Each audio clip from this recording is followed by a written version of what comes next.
Hi, this is the Acquire podcast from the Odd Phonic Podcast Network, and I'm Jenny Wright. This is the podcast that delves deep into the world of list building and online events, and it is designed to empower entrepreneurs and marketers with the knowledge and strategies to master these essential business growth tactics. And we're going to have a good time today. We have Julia Block Pearson here. Julia, say hi. Hello, everybody. I'm excited to be here. Absolutely. And you are the dynamic CEO of Stratos Creative Marketing, and you are here on the Acquire podcast. Well, this is really great. So I'm going to tell you a little bit about Julie. So Julie's expertise lies in crafting impactful marketing strategies and resonating deeply with businesses and forging genuine connections with their customers. You and your team actually have cracked the code for lead generation, steering businesses away from the frustration of aimless marketing efforts and guiding them towards a formula that not only brings more leads, but significantly boosts revenue. I like this part. From humble beginnings as a freelancer back in 2018. I wrote this whole thing. Julie has masterfully expanded her marketing agency, now boasting a remote team of 11 talented individuals spread across the country. And drawing from your experience working with nonprofits, Julie has recognized the dire need for DIY social media strategies due to budget constraints. Very timely. And her team has since developed groundbreaking DIY processes that have empowered brands to excel on social media platforms. This is really cool. I am very excited for this conversation. I'm excited for this conversation too. This is like an amazing person you get to talk to. And so just for clarity, you and I are in very similar spaces. So we're going to be able to kind of delve deep. And I always talk about this. I am in this for collaboration, not competition. So in the spirit of that, I love talking to people who technically would be my competition, but I don't look at it that way. You don't look at it that way either, I think, right? Nope, absolutely not. Good. All right. Absolutely. That means we can have, I mean, I think that, there's room for all of us in this space. And by talking to people who are doing exactly what I'm doing or similar or slightly different, that we can find really cool things, we can collaborate, we can grow, we can do good stuff. So For on sure. that note, let's talk about lead generation. Let's do it. All So right. I am obsessed with lead generation. And I can tell you a little bit about how we got into it. Mhm.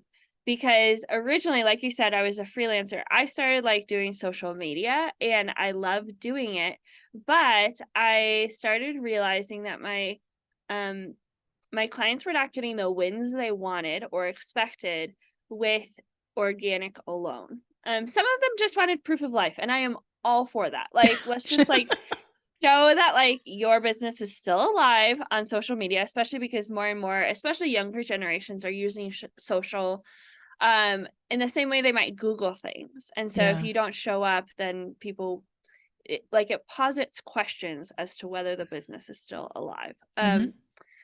So that's where we started getting into lead generation and using social ads. And I love what you said, Jenny, about collaboration over competition, because I would not be where I am if it were not for all of these excellent other social marketers and ads marketers who have helped me craft like our methodology. Like I Yeah. think that I'm standing, like they say, like you're standing on the backs of other people, but like I really am. There are like key people who have helped me develop what we do now.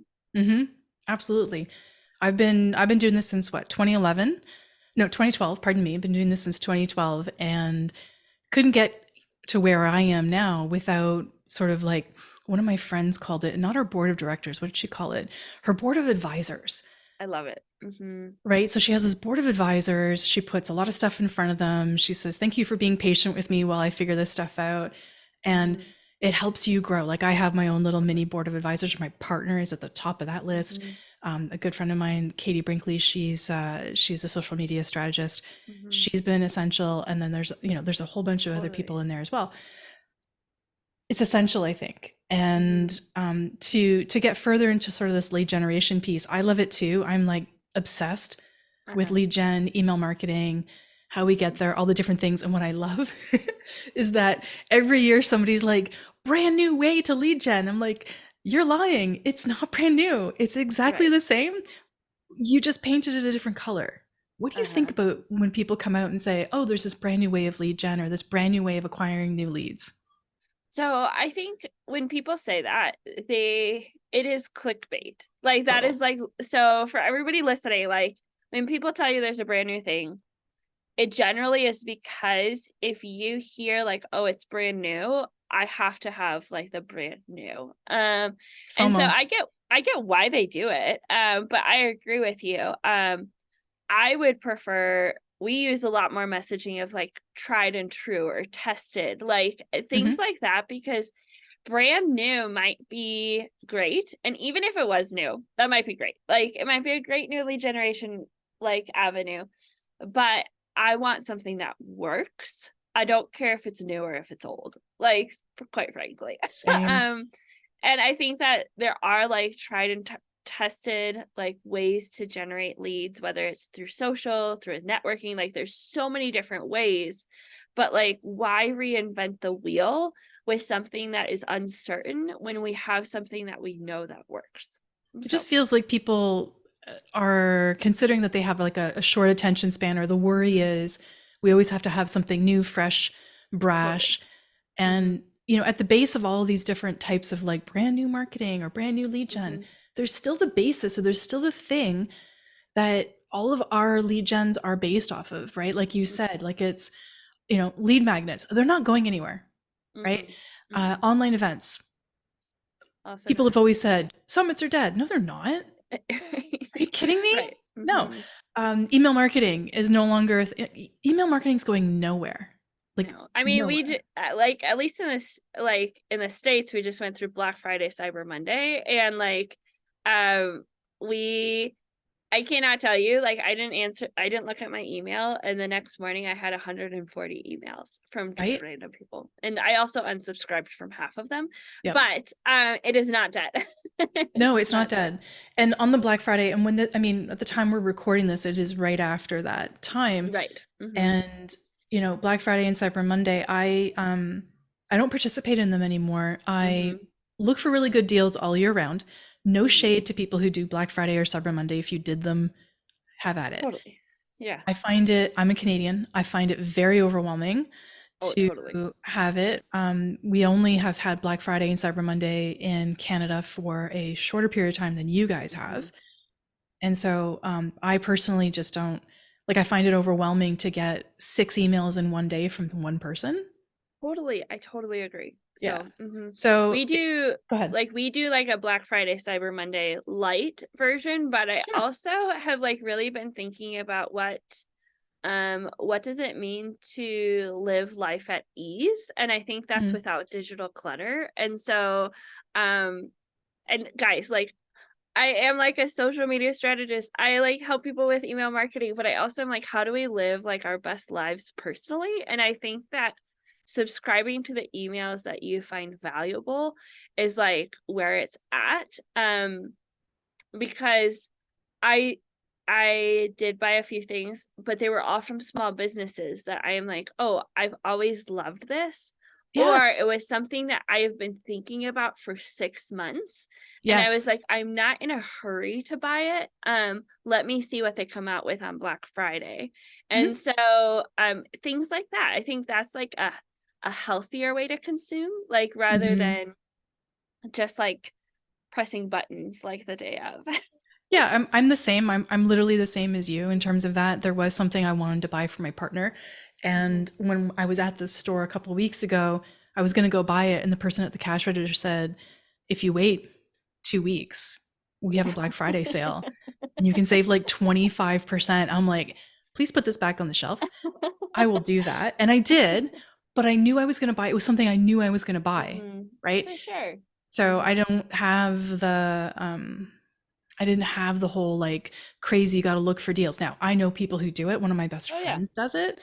She Mhm. is crazy for it. And I'm like, have at it. She's like, I got a blender for like 45% off. I'm like, you go, girl. Like, have the best day of your Right. life doing that stuff. It's just not Mhm. me. Not me. Nope. All right, My let's talk husband does about too. the evolution of the DIY process. So you Mhm. developed this innovative DIY sort of social media process. I don't know a ton about it. I want to know everything Yeah. about it. Can you give us a glimpse as to what it is and how it works? Yeah, for sure. So at Stratos, like our whole mission is to help improve business owners' lives in relationship to their social medias. Because I find, just last week I had 2 conversations with people, and both of them, the first few things out of their mouth was, I hate social media, but I know that I need it. And I think that a lot of us are in that boat. That's why I'm obsessed with proof of life social media marketing, because I'm like, sometimes that's all you need. Like, if you're not an e-commerce brand, you just need to like put something out there so people know that you're in business, you're taking clients, You're still etc. alive. Yeah. Yeah. And so Yeah. for a while, like we do done for you social media, and that's all we were doing for a while. But I would have these excellent business owners who were so passionate about what they did, but didn't have the budget for our done for you services. And so this DIY process has been in development / in my thoughts for probably 3 years, trying to figure out a way that I can make something that is low cost, still personalized, but is still good. And so we have like what we call the DIY social club. And it's for people who mainly service-based businesses, but we also have like a track for nonprofits and another one for creative entrepreneurs, where every month you we have like a scheduling software. We deliver 12 templates into your software. They're all editable. So some of them are like fill in the blanks. And so all you have to do is like put your business name in, like put who your clients are, That's like really how do you cool. serve them? And like those are the templates. And then we also have Canva graphic templates that you can go in and change the colors, you can change the fonts, you can change the pictures. But basically our clients who have been doing it for a while, the first couple of times it takes like a couple hours, but now they can sit down and plan a whole month of content in one sitting. And some of them can do it in 1 hour. And so what I love about this is that I have a client who's an author, I have a client who's like a therapist, and I have a client who is an accounting software. So like 3 totally different things. They get these templates, they personalize them for themselves, and then they put them out to the world. I see them, and because I created them, I know that they're all like our templates, but nobody else has any idea because it looks like they just spent a lot of time on their social media. And so we've kind of hacked the system for DIYers because we wanted something that was low cost, didn't like take a ton of time investment, because we know that we need social media, but it like sucks our time and our energy. And so this has been a really, really cool, it started as an experiment, but now it's like a full-fledged social club where we can offer that to DIYers. So That is really cool. yeah, we love it. So That's awesome. How long have you been running it? for like a year. And I'll be honest with everybody, when we launched it, it fell flat on its face. So I Okay. just want to normalize the fact that launches happen and they don't go great. Okay, now I And want to so, hear about the launch. um, well, we had done ads, we had done lead generators. So circling back to lead generators, like our lead generator was 101 social media prompts. Great lead generator. Everybody Totally. loves it. I was getting new emails for like 29 cents an email. So just ridiculous. Like and so here I was like, oh, I have this massive list. Let me launch the DIY club to it.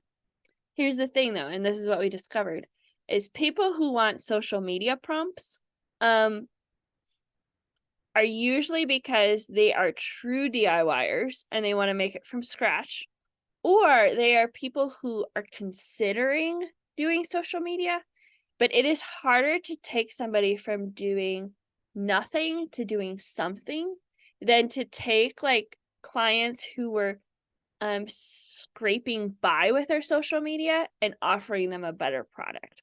So that's what we learned, was like those people on that list, 101 social media prompts, were a great list, but not for this offer. Yeah. And so it fell Different flat on its niche. face. Yep, it fell flat on its face. Like we sell them something else now. Like, but But it took a minute because for the first couple months, I had thought, oh, people can make the jump from 101 social prompts to the DIY club, and they can't. I needed to find the people who were doing social media but hated the process, or Hmm. like didn't know what they were doing, and were just fumbling through it, and taking them to get like a good product rather than take people who were doing nothing. Where'd you So find them and how? um so we actually decided to um make it a slower process. So our DIY club started really, really small, and it's slowly growing, but incrementally. We actually are doing more and more of it through affiliates. Mm. Like I have other marketers who have signed up to become an affiliate, and help their clients do it. We also niche down. Originally, like there was just like the DIY club for all social people. And then we were realizing this works better for service-based businesses. And oh yeah, we have nonprofits that are really good candidates, but theirs are slightly different. Like their calls to action aren't like buy more. Their calls to action are donate. And so Hmm. we niche down a little bit. And then we also have done it through our sales calls. And that's how we've slowly grown it, is when people come to me asking for social media and then they find out our pricing and are like, oh, that's out of my budget. We say, how about this? And then we offer them the DIY social club. So it's made it a slower process, but it has made it really effective because now the people that are in it um are referring their friends and family. So like Okay. that's, I just needed to get like some mass to like start it moving, and now we're seeing like better growth than we did at the beginning. So Okay. mhm. And do you think that, like, give it a year, give it 2 years, that the DIY marketing, like the DIY social club, is going to be your main income driver for the business, or is it going to continue to be like a good ancillary? That is a great question. I don't totally know. I don't think it's gonna be like our full-fledged business, Hmm. because we still love doing done for you work. But my hope is that it might get to a place where it's 50-50. Because as business owners, we all know like if you have retainers or passive income, you can make better decisions Hmm. about your finances. And so that's the hope and the goal, is that this will become like a platform by which we can make better financial decisions. In addition to like we already have like a really good base of retainers for a done for you, but I'm hoping that this will help cover more overhead, like more assistance, things like that, more staffing so that we can do better work for everybody. So Okay. mhm. I don't know how open TBD. you, yeah, TBD, right? uh I had a membership once a couple of years ago, yeah, and it didn't work. yeah, It didn't work. So let me talk to, I want to ask you about like attrition. So people coming yeah. into the DIY social club, like how long is your average person staying? And if you're not comfortable with any of this, you don't have Oh, to answer any of it. I'm happy to. I'm gonna be honest, I don't really actually know the numbers. Okay. But I would say um we had like our beta trial users, and none of them stayed. So like none of Was them this like, when was stayed. this? It was like at the very, very beginning. So like before I launched it and I had a failed launch. So like we guys, like we went through like beta launch, Wow. people loved it but weren't willing to pay for it. Then we did our launch, nobody bought it. And so I was like scratching my head because I was like, people tell me that they need something like this, but why is it not working? And so then we did everything else that we told you about. And in the timeline, like when is this happening? Is this happening in 2023 or 2022 or? This happened like at the beginning of 2023. Yeah. Okay. We launched it like I think we like started our beta testers at the end of 2022. Um and then we did the launch 2023 thinking Hmm. like okay, like we can capitalize on like, oh, now you have like new social media goals. Yeah, that didn't work either. Yeah. And so I would say our longest standing member has been in for 8 months, Nice. since, like, we were successfully sold. Hmm. Um, our highest like purchase month, like you could say, we had 3 or 4 people enroll. So like not a ton, but like Okay. also like this is like a $300 membership. It's not like a Yeah, $50 membership. of And so like course.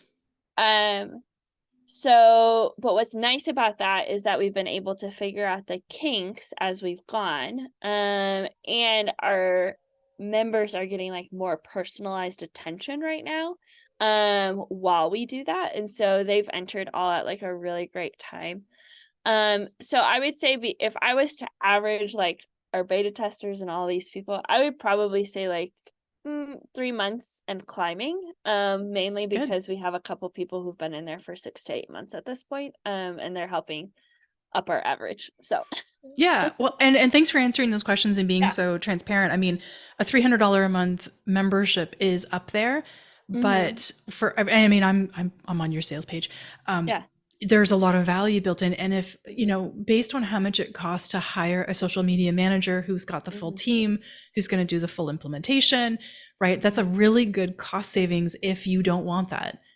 Totally. Like Yeah. our done for you services start at $1,000. And that's And so average. That's average yeah. right now. Yeah. Um And I would say like we are on the more expensive side also, like Hmm. because our top package is 2,500. Hmm. And most of our clients like end up around like the 1,500 mark. And so for those people who are like, gosh, it is not worth me like spending 1,500 on my social, like I think the DIY club $300 is like a really easy yes for a lot of people. So mhm. Yeah.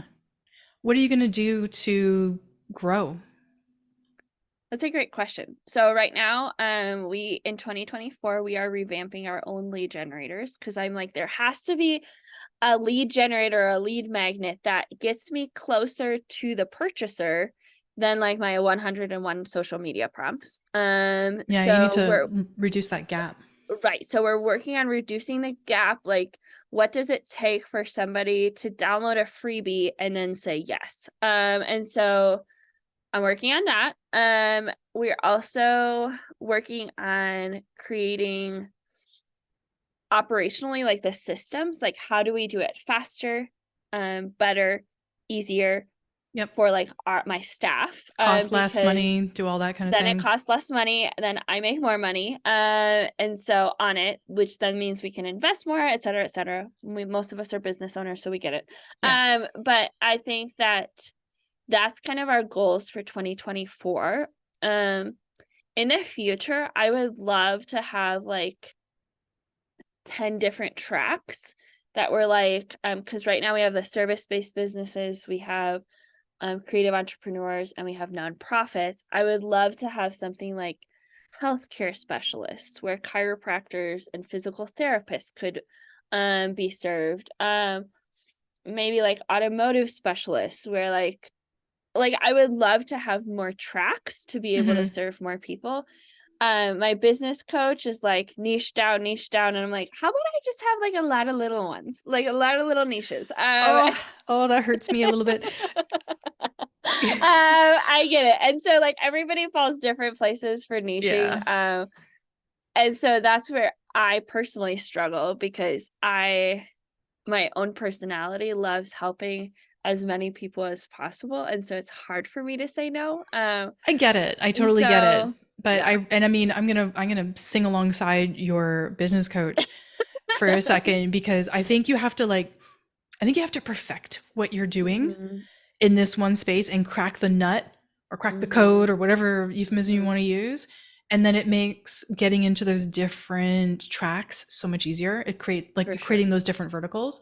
And you're Mhm. probably, from the sound of it, you're probably pretty close. I love Yeah. failure. I love a failed launch. I freaking love it because it's it's it's demoralizing in a way, or you know, it can be Oh, whatever you want it to be, it's but awful. So it's actually I felt awful. Like oh, yeah. And I'm glad you felt awful, but because Mhm. for the only fact that eventually you'll be like, crap, I got to pick myself up. I got to figure this out. I got to try something different. I got to be innovative and whatever.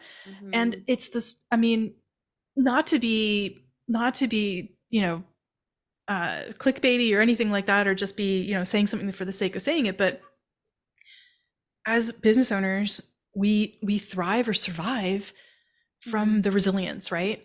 Like, this is not an easy Totally. job. You've been doing this since 2018. I've been doing it since 2012. Oh gosh.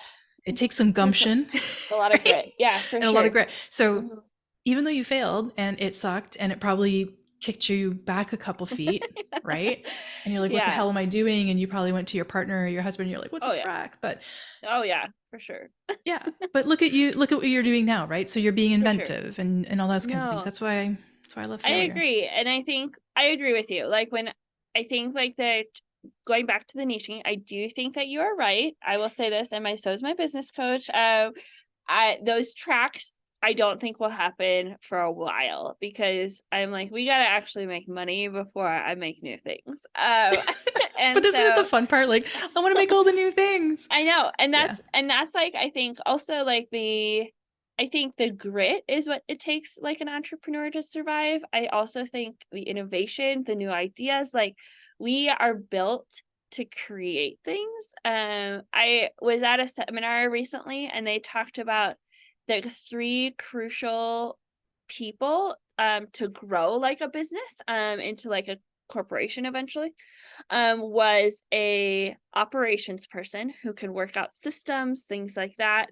Um, the artist who like creates things, and then the entrepreneur who has like the vision.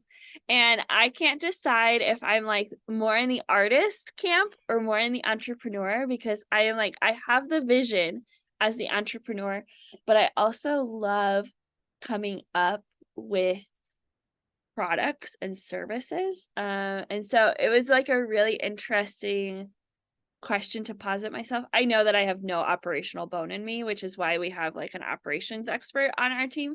Yeah. So that was like a really easy answer. But I think that as entrepreneurs, we have to have vision. And to some extent, we are also artists because we're also creating things Hmm. to solve and fulfill that vision. So Totally. And I know we went on a deep dive on like your stuff.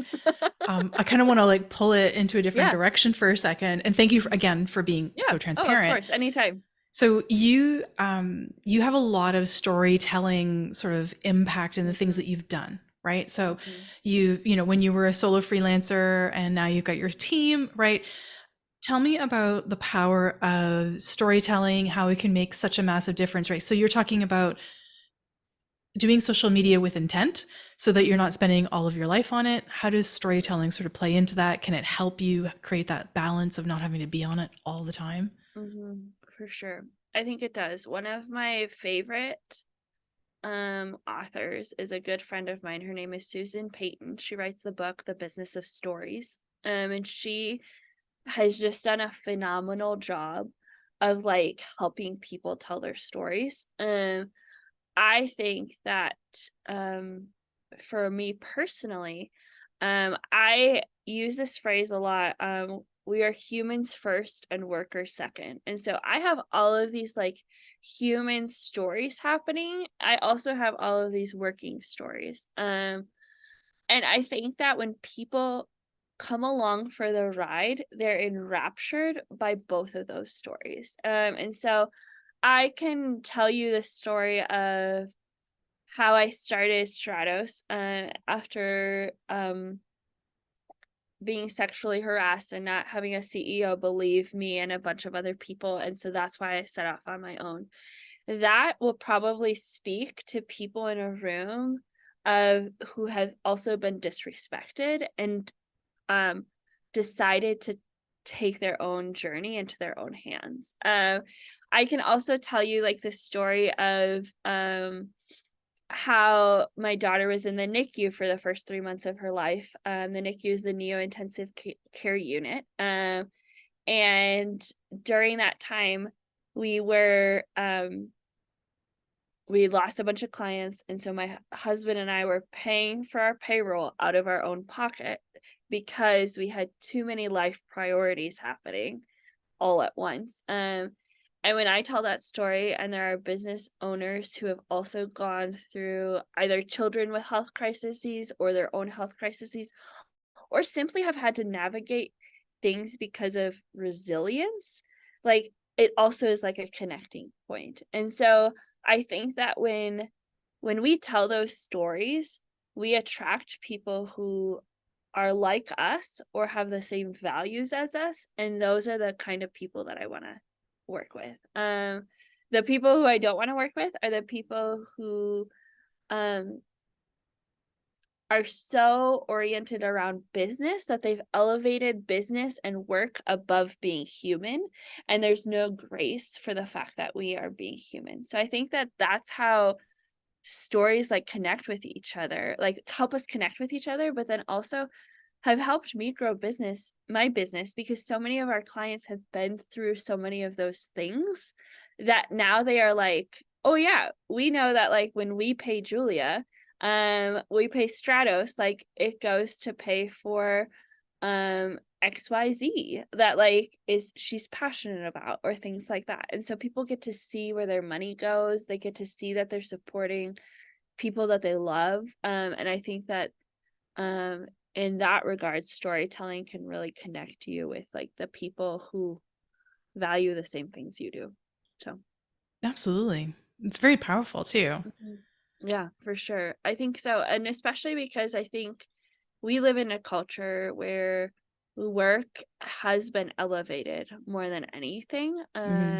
And we often measure ourselves or measure others based on our productivity. Oh yeah, And totally.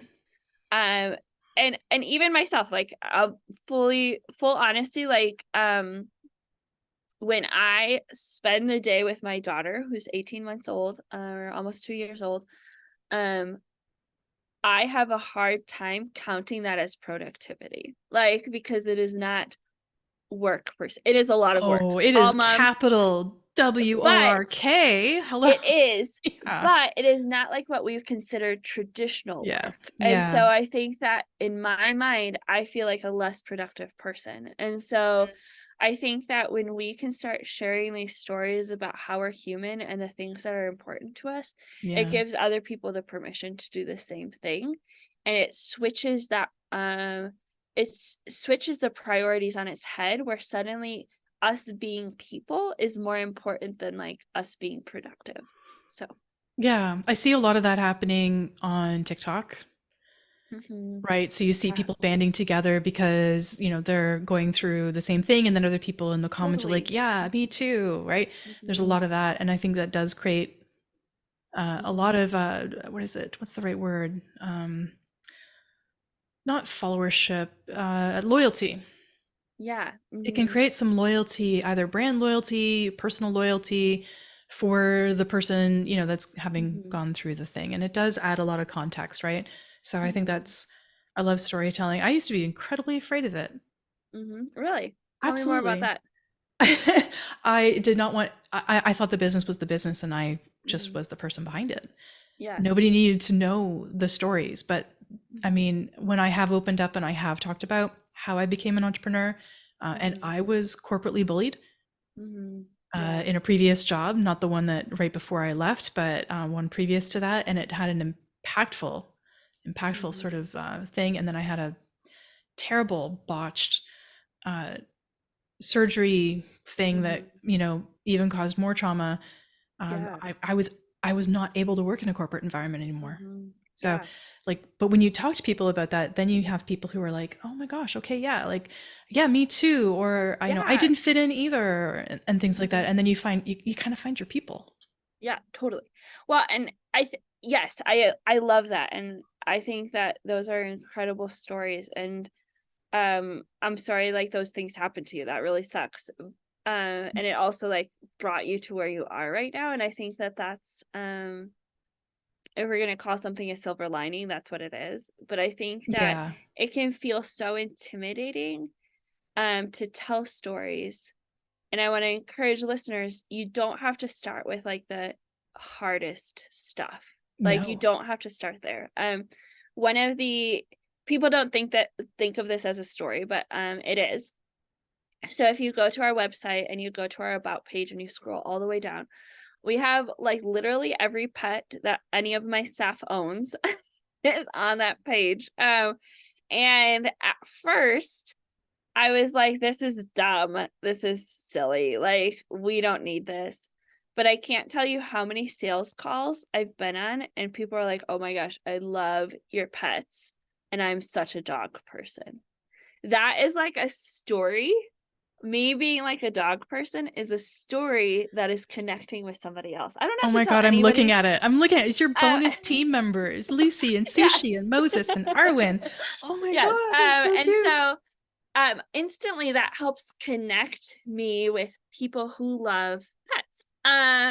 And suddenly like we are talking about how I have 3 dogs and they're all terrible and it's way too many to have. Like, and so we talk and we connect about those things.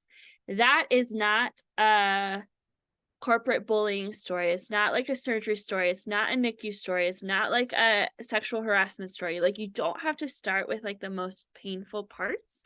And I think it's better not to, because you really have to find some healing to those things. Like, before, like I love this quote. I think, I don't know who said it first, but you want to share your scars, not your open wounds. And so I Yes. think that that's something that I think about is I don't share like what I'm going through right now. No. I share about things that happened like a few years ago that I have processed like with my therapist, things like that.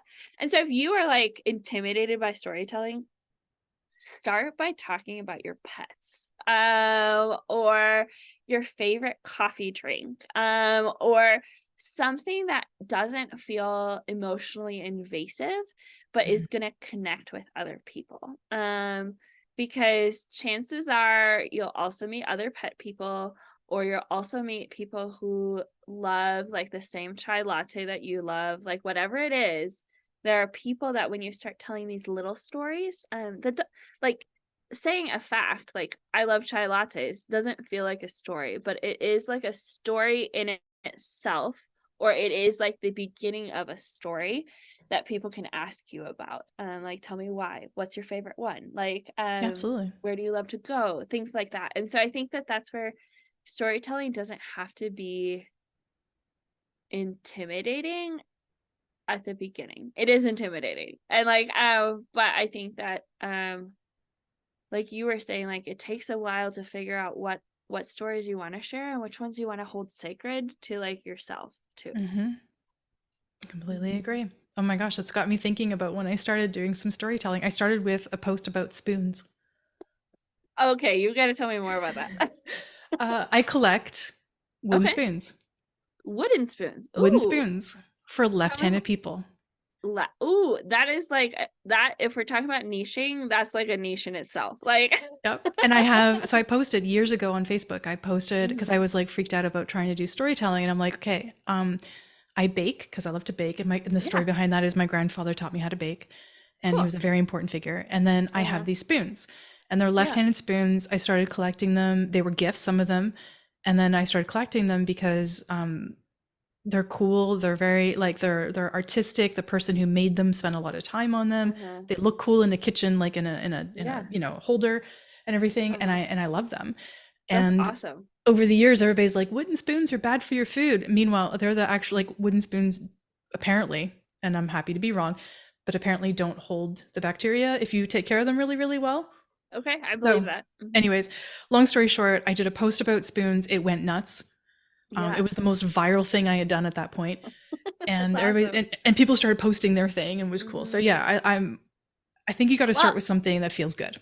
and because Jenny, like at that point, like there's like so many questions that I have, like where it's like, I didn't know there were left-handed spoons. Like, what's the difference? Like, Yeah, oh, I also am thinking about here are all of my collections. Like, these are the things that I love. Or like, oh, I think about my grandmother and her wooden spoons. Like, and then I think about exactly. like all of these things that create these connection points that suddenly like we could be talking about wooden spoons and be like, how did we even get here? Like, how Yeah. did we even start this conversation? Absolutely.